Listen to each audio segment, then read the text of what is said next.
ये कहानी है श्री कृष्ण की। ऐसा कहा जाता है कि भगवान श्री कृष्ण के सानिध्य में बहुत सारे लोगों ने आत्मज्ञान प्राप्त किया, या कह सकते हैं ब्रह्म ज्ञान प्राप्त किया। तो उन गिने चुने लोगों में कहा जाता है संजय, जिसने प्रत्यक्ष गीता सुनी दूर बैठे, उसने ज्ञान प्राप्त किया। उनके मित्र उद्धव, उन्होंने भी ज्ञान प्राप्त किया। और सारी गोपियाँ, उन्होंने भी ज्ञान प्राप्त कर लिया, सिर्फ श्री कृष्ण को प्रेम में याद करते करते। उन गोपियों में प्रमुख थी राधा। तो कभी कभी सोचता हूँ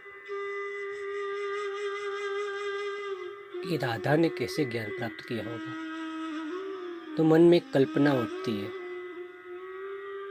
वो कल्पना एक कहानी के रूप में आती है मेरे चित्त में, मेरे मन में, और वही कल्पना मैं आपके सामने प्रस्तुत करने जा रहा हूँ। इसको सुनते वक्त आप आंखें बंद करके ध्यान मग्न होकर सुनिए और ऐसा महसूस कीजिए कि हम ही राधा है, हम ही सवाल पूछ रहे हैं और कृष्ण हमारा उत्तर दे रहे हैं।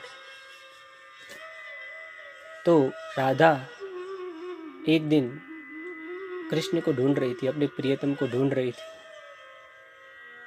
पूरे वृंदावन में, इधर उधर। कृष्ण कहीं नहीं मिला। थोड़े ही दूर जाते ही उससे बांसुरी की मधुर आवाज़ सुनाई दी। राधा दौड़ी उस दिशा में जहाँ से आवाज़ सुनाई दे रही थी। तुरंत ही दिखा कि कृष्ण एक पेड़ पे लेटे हुए टहनी पे और अपनी बांसुरी बजा रहे। राधा ने तुरंत पुकारा। कृष्ण बोले, हाँ राधे, क्या हुआ? राधा ने सवाल पूछा, हे कृष्ण, क्या मैं तुम्हारे कुछ नहीं लगती? जब भी ये बांसुरी तुम्हारे होठों पे रहती है तो तुम ऐसे खो जाते हो जैसे हमारा कोई अस्तित्व ही नहीं है। ऐसा क्या है इस बांसुरी में जो तुम हमें भूल जाते हो?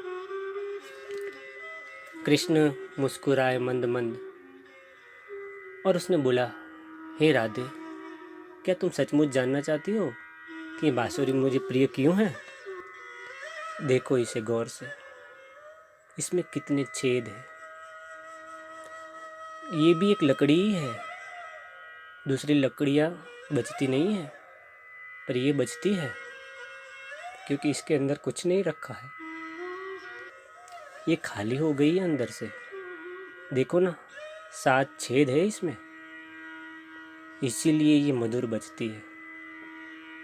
और बजती भी कहाँ है, ये तो मेरी फूंक है जो इसके अंदर से प्रवेश करके उस और निकलती है एक मधुर ध्वनि बनके।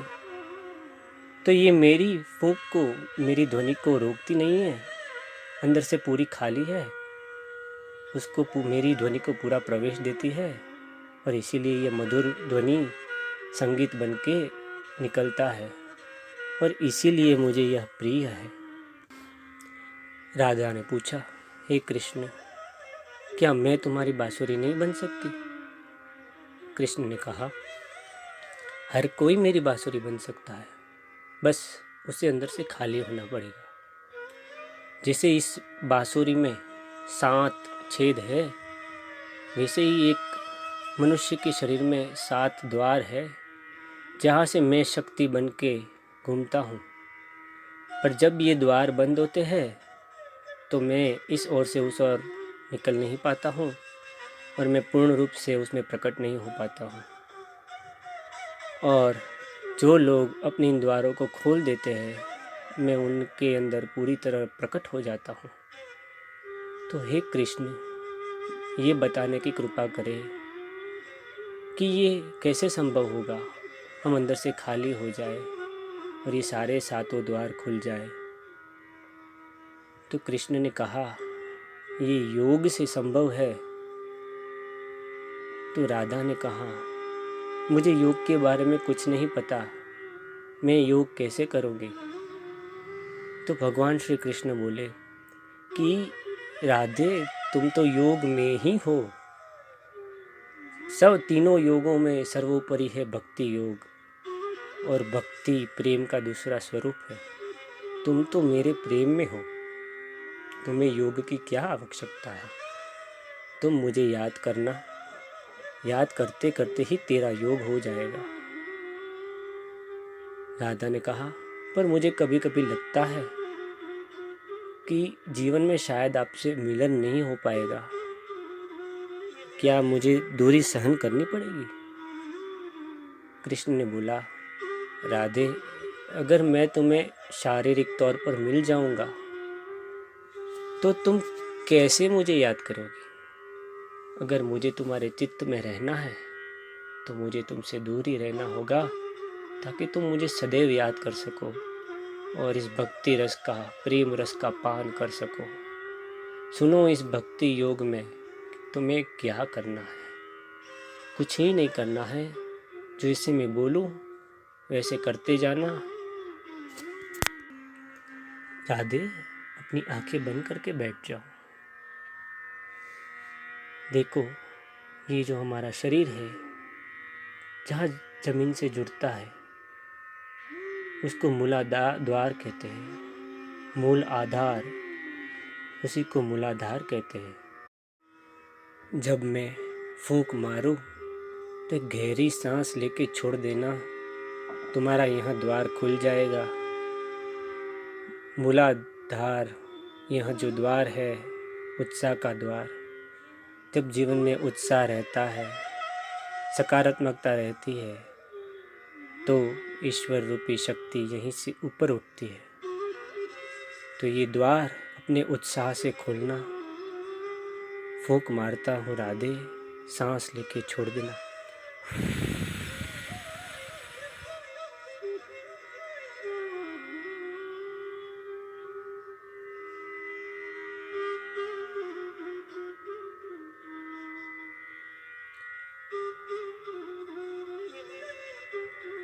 और इस मूलाधार द्वार के ऊपर स्वाधिष्ठान चक्र, यहाँ हमें सृजनात्मक शक्ति मिलती है। अगर जीवन में सृजनात्मक शक्ति है तो ही हम योग में रहते हैं, नहीं तो भोग में चले जाते हैं। राधे, एक फूंक मारो तो ये द्वार खुल जाएगा। एक गहरी सांस लेके छोड़ देना।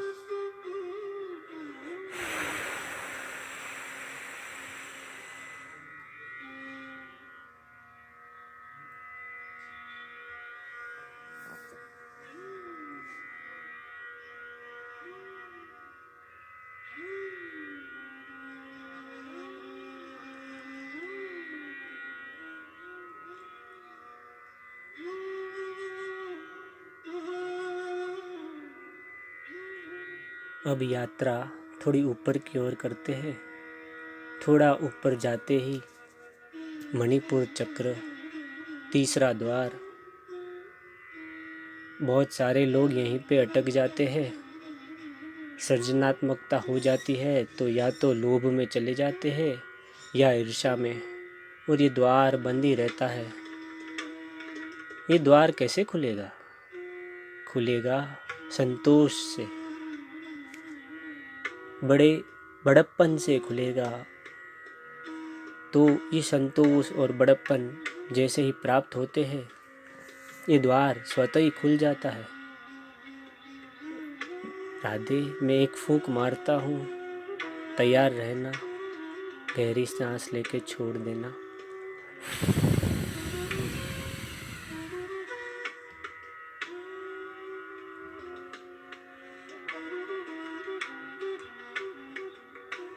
उदारता और संतोष यहीं पर मिलेंगे तुम्हें वास करते हुए।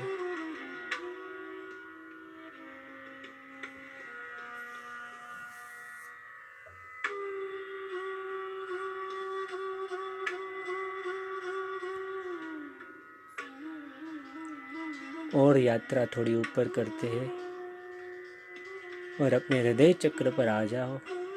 अनाहत चक्र, यहाँ पे भय और नफरत और द्वेष हमें रोक के रखते हैं। ईश्वर की फूंक यहीं पे रुक जाती है।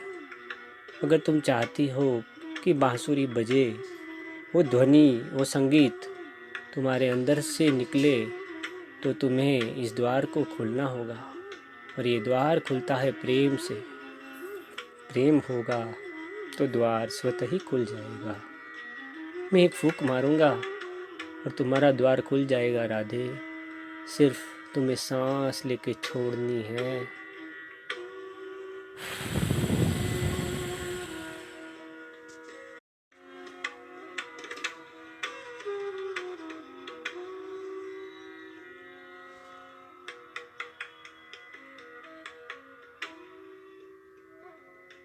पूरे जगत के लिए प्रेम, पूरे जगत के लिए प्रेम, संसार के सभी जीवों के लिए प्रेम। बस यही उद्देश्य है और यही द्वार खुल जाता है।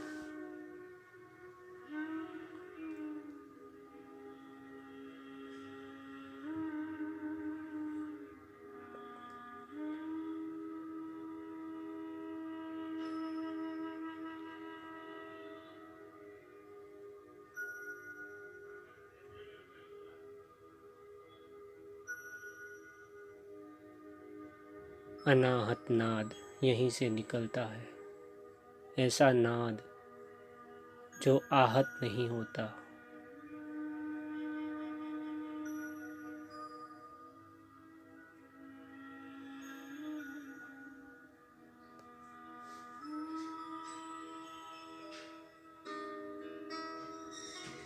तो हम अपनी यात्रा और ऊपर लेके जाते हैं।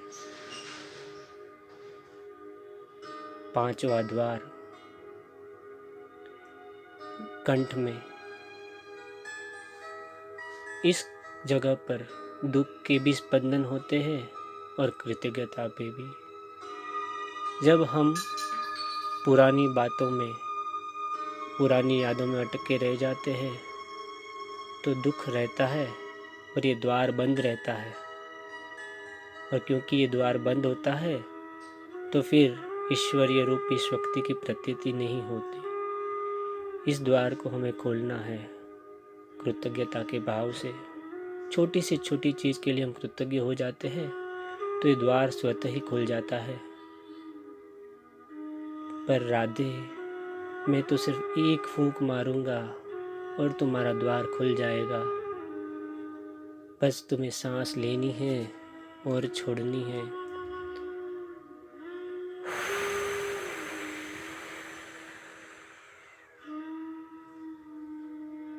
अगर कंठ भर आए, आंसू निकल आए तो निकल जाने देना।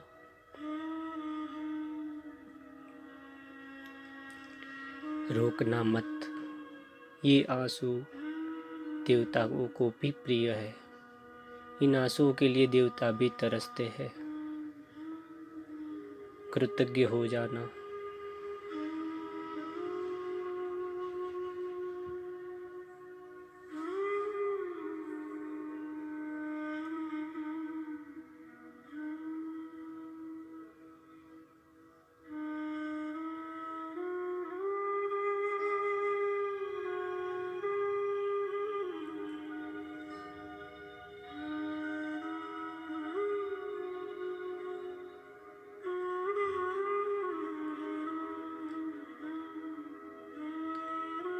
थोड़ा और ऊपर जाते हैं, ऊपर की यात्रा करते हैं।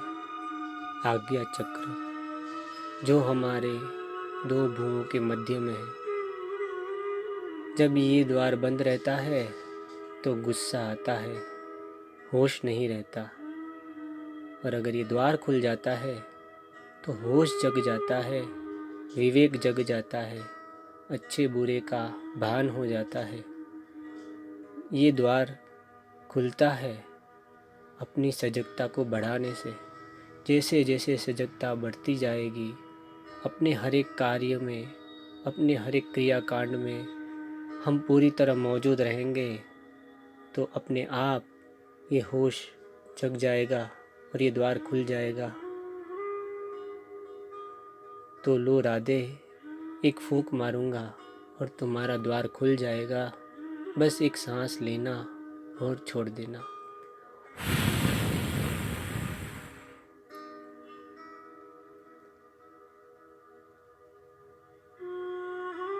होश जगा रहे, विचार और भावनाएं तो आती रहेगी। होश सदैव रहे, बना रहे, एक जीती जागती लौ की तरह।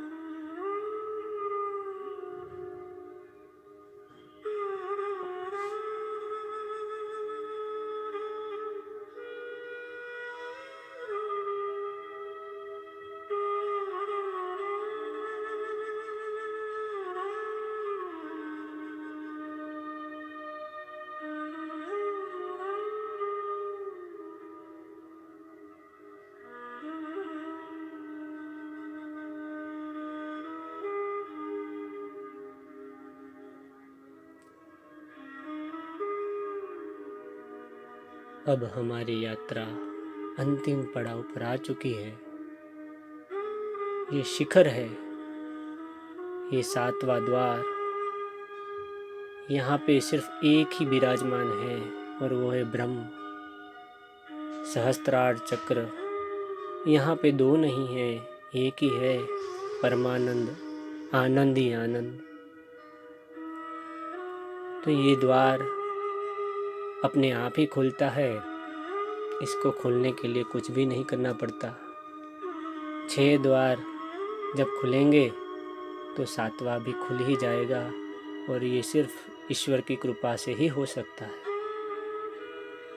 राधे, मेरी इस फूंक को भी ले लो और अपना ये द्वार भी खोल लो। बस एक सांस लेना और छोड़ देना।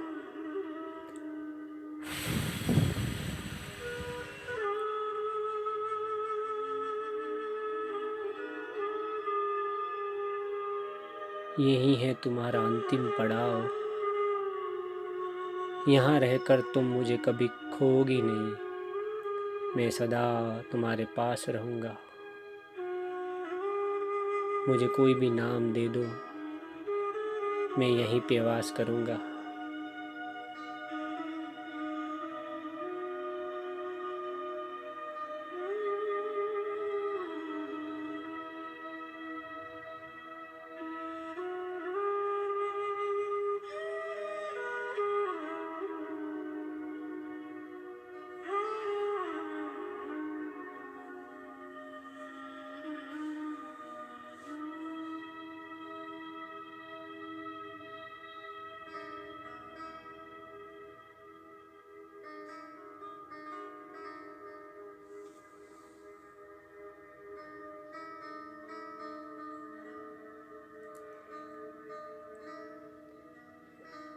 हमें इसी की तो खोज है। दुनिया के सभी इंसान यही तो चाहते हैं। जो मेरी भक्ति करते हैं वो फल स्वरूप यही तो पाते हैं।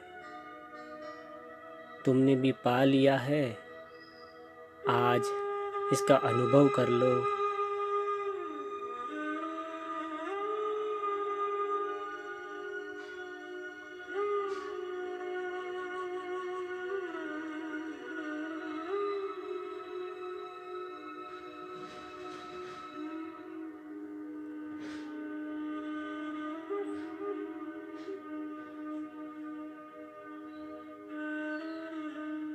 हमें एक होने की कोई दरकार नहीं, कोई ज़रूरत नहीं।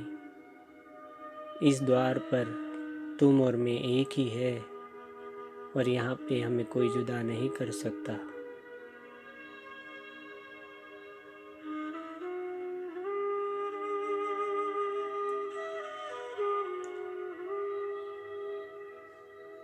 और कहते हैं कि फिर राधा मौन ही रही। उसने कृष्ण को कभी कुछ कहा नहीं, कभी कुछ मांगा नहीं। कोई फरियाद नहीं की। और शायद इसीलिए महाभारत में आगे जाके कहीं भी हमें राधे का पात्र दिखाई नहीं देता, क्योंकि राधा ने अपने कृष्ण को अपने में ही पा लिया।